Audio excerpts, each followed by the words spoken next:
मुंबईचा पहिलाच पाऊस आणि 7,000 कोटींच्या मुंबई पुणे एक्सप्रेसवेचा नवीन बोगदा कोसळल्याच्या बातमीनं सर्वांना थक्क करून सोडलं. 2070 मध्ये तुम्ही ज्या शहराबद्दल बोलत आहात ते शहरच उरणार नाहीये. आर्टिकल्स येतात, लेख येतात, प्रोजेक्शन्स येतात की 2070 मध्ये भारताला अजून कशा प्रकारच्या इन्फ्रास्ट्रक्चरची गरज असेल आणि हे सांगतायत की 2070 मध्ये आपण मुंबईत अजून कसं इन्फ्रास्ट्रक्चर उभं करू शकतो.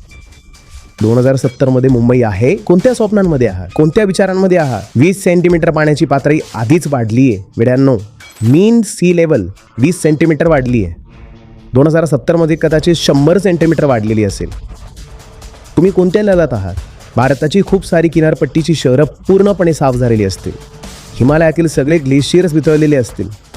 आपल्या जितक्या नद्या आहेत ज्या हिमालयाच्या ग्लेशियरमधून येतात त्या सगळ्या आटलेल्या असतील. ही गोष्ट पाश्चिमात्य देश थोडे समजायलाही लागलेत. ते बोलू लागलेत यावर. त्यांनी आपला दृष्टिकोन बदललाय. ते आपली बजेटिंग जीडीपीच्या हिशोबाने करत नाहीयेत आता. पण विशेषतः हिंदुस्थानात आपण कोणती इकॉनॉमिक प्लॅनिंग करत आहोत, कोणत्या जीडीपी बद्दल बोलत आहोत? हॅलो, तुम्ही वृत्तपत्र उघडा. आजचंच वृत्तपत्र आहे. त्यात आर्टिकल्स असतात मोठमोठी. पुढच्या 20 वर्षात आपल्याला कशी प्रगती करायची आहे आणि ते मोठमोठे पदाधिकारी आहेत जे आर्टिकल्स लिहितात. कोणी G20च्या कोणत्या पदावर आहे, कोणी काही आहे, कोणी इकॉनॉमिक ॲडवायझरी काउन्सिलिंगचे सेक्रेटरी आहेत. ते सगळे लिहितात आणि त्या संपूर्ण गोष्टीत क्लायमेट शब्द एकदाही येत नाही. एकदाही क्लायमेट शब्द येत नाही. आणि किती कुठेतरी छोटंसं काहीतरी त्याच पानावर एखादं आर्टिकल दिलेलं असेल क्लायमेट चेंज बद्दल. जोपर्यंत एकाच पानावर इकॉनॉमिक डेव्हलपमेंट बद्दल बोललं जात असेल एका आर्टिकलमध्ये आणि हवामान बदलाबद्दल बोललं जात असेल दुसऱ्या आर्टिकलमध्ये, तोपर्यंत क्लायमेट चेंज थांबू शकत नाही. नाही समजलं? तुम्ही म्हणत आहात की मला जीडीपी तर कसाही करून वाढवायचाच आहे. हो, सोबत बघा क्लायमेट क्रायसिसचं जर काही समाधान होऊ शकत असेल तर करून घेऊ. ही जी तुमची जीडीपी सेंट्रिक फिलॉसॉफी आहे ना, ही बॅड फिलॉसॉफी आहे. Very bad philosophy. आणि ही आपल्याला पुढच्या काही दशकांच्या आतच पूर्णपणे संपवून टाकेल. आपल्याला काही त्रास होणार नाहीये. आपण मुळासकट उपटले जाणार आहोत. असं नाही की छोटा मोठा काहीतरी त्रास होऊन दे. आपण नामशेष होणार आहोत. मला दुःख जास्त या गोष्टींचं होतंय की कृत्य आपली आणि आपल्या आधी लाखो इतर अशा निष्पाप प्रजाती नामशेष होतील ज्यांचा काहीही दोष नाही. त्यांनी बिचाऱ्यांनी काही केलं नाही. हे सगळे जे जीडीपी वाले आहेत हे तुमच्यापर्यंत हवामान संकटाची पूर्ण बातमी येण्यापासून रोखतायत.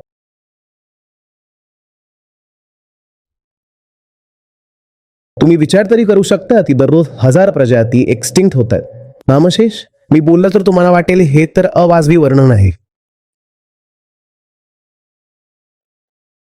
ही बातमी कोणी पोहोचू देत नाहीये तुमच्यापर्यंत. कोणतंही वृत्तपत्र नाही, कोणतीही टीव्ही नाही, कोणतीही मीडिया नाही, सरकार नाही. सरकार तर विशेषतः लपवतंय. हे जितके मोठमोठे इकॉनॉमिस्ट आहेत हे सगळे बिलकुल वेडे झाले आहेत.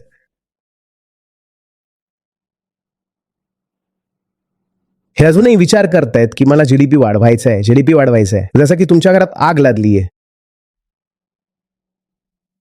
आणि तुम्ही आत बसून नोटा मोजत आहात आणि योजना बनवत आहात की कशा प्रकारे पुढची नोट मिळवणार. तुमचं अख्खं घर जळून खाक झालंय. तुम्ही देखील जाणार आहात. तुमच्या नोटा पण जळून जातील. काही उरणार नाहीये वेड्या. अगदी बेडे विक्षिप्त.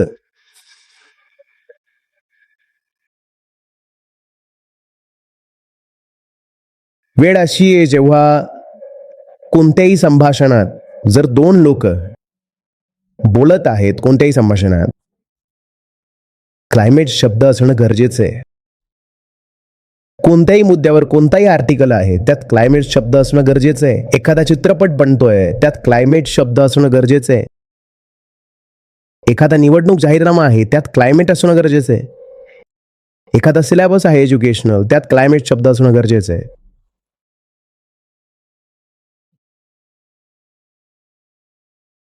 त्याच्याऐवजी आर्टिकल्स येतात, लेख येतात, प्रोजेक्शन्स येतात की 2070 मध्ये भारताला अजून कशा प्रकारच्या इन्फ्रास्ट्रक्चरची गरज असेल. आणि हे सांगतायत की 2070 मध्ये आपण मुंबईत अजून कसं इन्फ्रास्ट्रक्चर उभं करू शकतो. 2070 मध्ये मुंबई आहे. कोणत्या स्वप्नांमध्ये आहात, कोणत्या विचारांमध्ये आहात?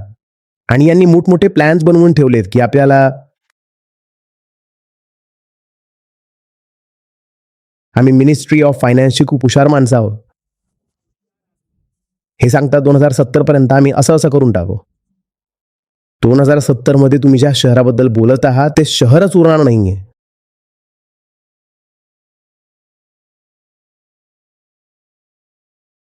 वीस सेंटीमीटर पाण्याची पातळी आधीच वाढलीये वेड्यांनो. कोणत्या जगात आहात? मीन सी लेवल 20 सेंटीमीटर वाढलीये.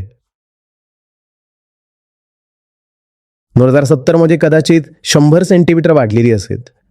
तुम्ही आहात कोणत्या जगात? बांगलादेश पूर्णपणे साफ होईल. बँकॉक पूर्णपणे साफ होईल. भारताची खूप सारी किनारपट्टीची शहरं पूर्णपणे साफ झालेली असतील. हिमालयातील सगळे ग्लेशियर्स वितळलेले असतील. आपल्या जितक्या नद्या आहेत ज्या हिमालयाच्या ग्लेशियरमधून येतात त्या सगळ्या आटलेल्या असतील. आपण कोणती इकॉनॉमी प्लॅनिंग करत आहोत? कोणत्या जीडीपी बद्दल बोलत आहोत? हॅलो,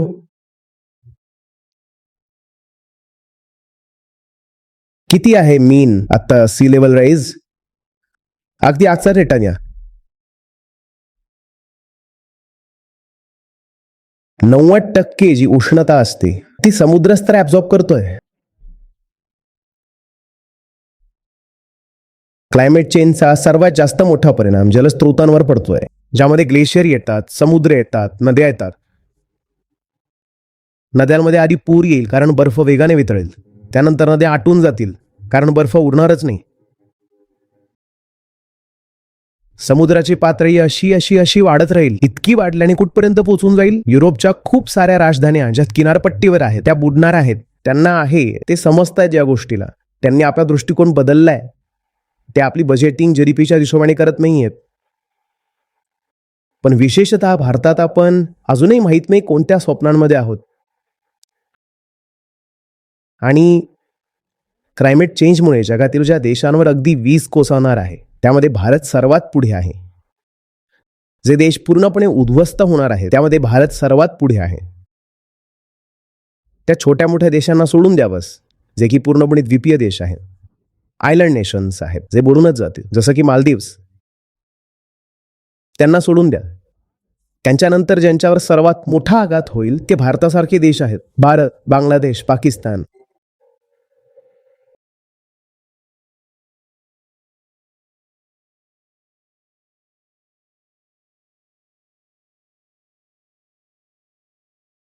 एक डिग्रीच्या वर आपण जाणतोच की तापमान वाढलेलं आहे सरासरी. ग्लोबल टेम्परेचर इतकं तर माहितीच असेल. 2 डिग्रीवर फीडबॅक सायकल्स लॉन्च होऊन जातील. फीडबॅक सायकल्सच्या लॉन्चिंगचा अर्थ समजता काय असतो? आता त्याला रोखलं जाऊ शकत नाही. मिसाईल लॉन्च झालंय, आता त्याला तुम्ही इंटरसेप्ट किंवा अबॉर्ट करू शकत नाही.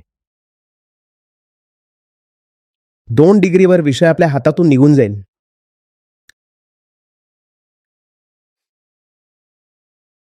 आणि आता आपण म्हणत आहोत की बघा आपण कशा प्रकारे देशाच्या वेगवेगळ्या शहरांमध्ये अजून स्मार्ट सिटीज बनवणार, आता हे करणार आणि अजून शहरीकरण करायचं खूप सारं. त्याच शहरीकरणाचा परिणाम आहे की तुम्हाला रात्री झोप येत नाही. Urban heat island effect, urbanisation. ज्या अर्बनायझेशनला तुम्ही समाधान समजत आहात तो मृत्यू आहे. पण भारताची संपूर्ण पॉलिसी याच गोष्टीवर आहे की आपल्याला तर आता आपल्या सर्व लोकांना ऑर्गनाईज करायचं आहे आणि खूप वेगाने आपल्याला जीडीपी पुढे वाढवायचं आहे. डोंगर कापून टाका, दगडांवर आपटा अजून धरणं बनवा, हायड्रो पॉवर, हे ते हायडल, कोळसा काढून घ्या. इलेक्ट्रिक व्हेकल बद्दल बोलत होतो. इलेक्ट्रिक व्हेकल सुद्धा कार्बन इमिशन 25% कमी करतं की 50%, ते या गोष्टीवर अवलंबून असतं. ती जी एनर्जी त्यात येते, चार्जिंग होते, ती चार्जिंग कोळशापासून येते की सोलर पासून येते की न्यूक्लिअर पासून येते? आपली तरी सगळी कशापासून येते? कोळशातूनच येते. ते आता हसदेवमध्ये काय केलंय? कोळशासाठीच तर सगळं केलंय. आपलं तर सगळं कोळशापासून येतं. जेव्हा कोळशापासून येतं तर इलेक्ट्रिक व्हेकल म्हणजे वेड्यात काढल्यासारखी गोष्ट आहे. कोल फायर्ड इलेक्ट्रिसिटी आहे ज्याच्याने तुम्ही आपली ईव्ही चालवत आहात.